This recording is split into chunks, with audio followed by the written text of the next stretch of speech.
Boni Online TV.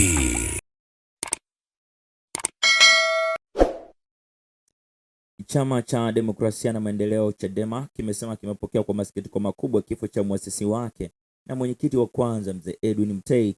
Taarifa iliyotolewa na Brenda Rupia, mkurugenzi wa mawasiliano na uenezi wa Chadema, imeeleza kuwa Mzee Mtei alifariki dunia usiku wa kuamkia leo Jumanne Januari 20, 2026 nyumbani kwake Tengeru mkoani Arusha, ikiwa ni siku moja kabla ya chama hicho kuadhimisha kumbukumbu ya kuzaliwa kwake, ambapo tarehe Januari 21, 1993 Mzee Mtei alikabidhiwa rasmi cheti cha usajili wa chama hicho.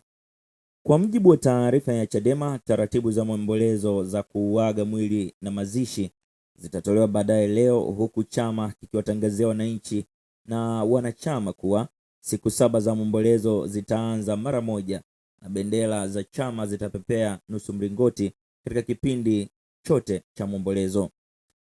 Kufuatia kifo hicho, Rais wa Tanzania Dr. Samia Suluhu Hassan ametuma salamu za rambirambi baada ya kifo cha muasisi huyo na gavana wa kwanza wa Benki Kuu ya Tanzania BOT Mzee Edwin Mtei aliyekuwa na umri wa miaka 94.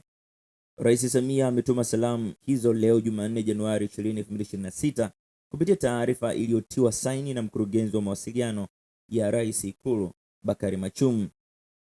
Kwa mujibu wa taarifa hiyo, Rais Samia amepokea kwa masikitiko taarifa za kifo cha Edwin Mtei, mwanzo kunukuu: kwa niaba ya serikali ya Jamhuri ya Muungano wa Tanzania na kwa niaba yangu binafsi, natuma salamu za rambirambi kwa familia, ndugu, jamaa na marafiki na wote walioguswa na msiba huu, mwisho kunukuu.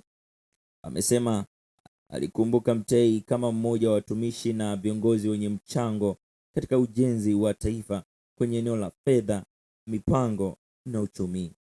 Gilly Boni Online TV.